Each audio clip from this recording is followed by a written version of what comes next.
Hi everybody, it's Dr. Freddie for this week's episode of Dr. Freddie Said So, and we are going to talk about something that affects all of us, and it's how to sit in a vehicle. It's one of the more common questions people ask me because spend so much time in the vehicle, either going to work, going up to the cottage, visiting friends or family on holidays. It's something that affects us every day.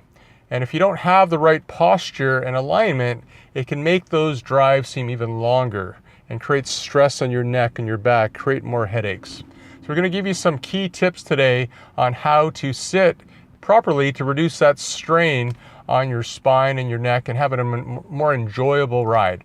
So the first thing obviously most people think about, obviously when you're getting into a car, is the seat. And so you might not have a choice with the vehicle you have right now in terms of the type of seat, but at least you can make the most with it. So one thing you want to do in every chair is make sure that it is in the right alignment. You want to have your spine as vertical as possible with your neck and your ear over your shoulders. The way this chair is positioned right now, a lot of people have their chair back thinking it's comfortable, but then look what I'm doing with my shoulders. I'm rounding my shoulders, my head is forward so I can drive and see. And for two reasons. Number one, if I got rear-ended, my head has no protection. It's going to slam back in a condition we call whiplash. And also, from a postural point of view, what affects all of us, even if you don't get an accident, is that I'm using these muscles now and they're straining. My head weighs about 12 pounds, like a bowling ball. So with my head being forward, these muscles have to work harder.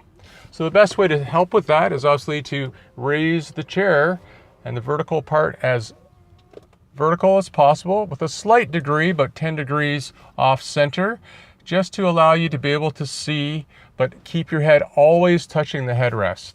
Some of you might prefer to have a little neck rest like you can get at the airport for we use often on airplanes, or even just put a towel under your neck.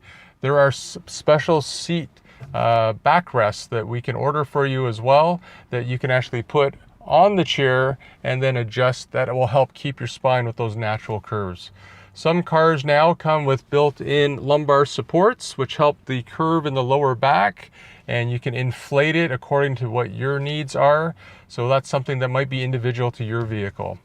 After we have the chair in the right safe position, we want to adjust the horizontal position of the seat, and most chairs will now allow you to lower or raise it so that you can see depending on your upper body height. Make sure you can have obviously a clear view of the windshields.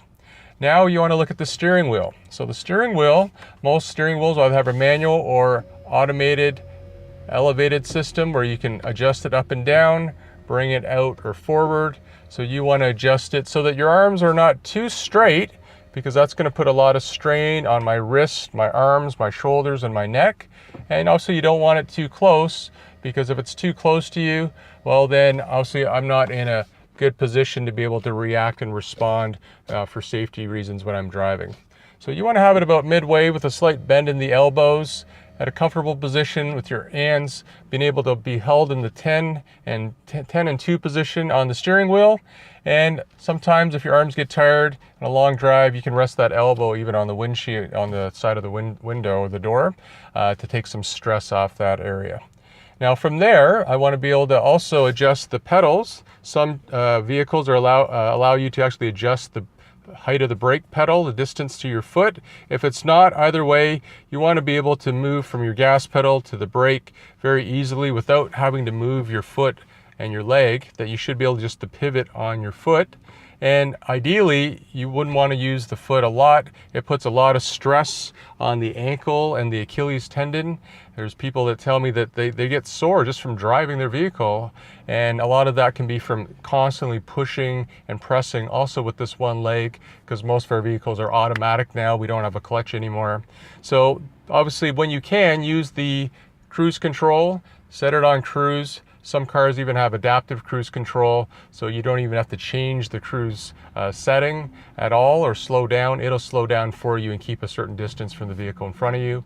If you don't have that, then just be conscious, obviously, that it's going to put more stress on you, so the alignment's even more important. Think if you're using one foot over and over, it's going to create ankle, knee, hip problems also oftentimes for people that drive a lot. And once you have that all set up, then you can adjust the mirrors. So you want to adjust your driver's side, your passenger side mirror, and your rear view mirror so that they're in the right position. And this is a little self-test, because if you had everything set up perfectly, you're driving, and then within half an hour to an hour of your drive, you notice that somehow the mirror is out of alignment, and you think you can't see as well as you used to at the beginning of the ride, the tendency will be to adjust the mirror. But in reality, if the mirror was set properly and your position was right at the beginning, then the mirror didn't change. What changed? You did. So that means you may have been slouching or changing your position in the vehicle, and so you shouldn't change the mirrors. Who should you change? It's you. So adjust your posture back in the correct position. And so even if you do everything perfectly, it is still going to be hard to sit in a vehicle for an hour, 2 or more hours in a row. So try to plan breaks regularly through your long trips especially. You can do a few stretches at the stops, or even at a red light. You can do neck extensions, left and right rotations. I'm wearing a device called a Posture Medic, which you can see helps bring my shoulders back instead of protracting forward, which I would do if I was driving with a steering wheel. So this is something that we recommend all our patients to use as well. So from there, once you're all set up, obviously put the seatbelt on. Seatbelts save lives. They don't unfortunately help with your spine. In fact, they cause more problems with whiplash, but hey, you need it legally and for safety reasons. But that's why it's important to have these other positions there to minimize any stress on your body or any impacts. So if you have any questions, just put them in the box below. You can follow us on Facebook, on our YouTube channel. Dr. Freddie Said So here. We look forward to following up and seeing if you have any more needs that we can help you with.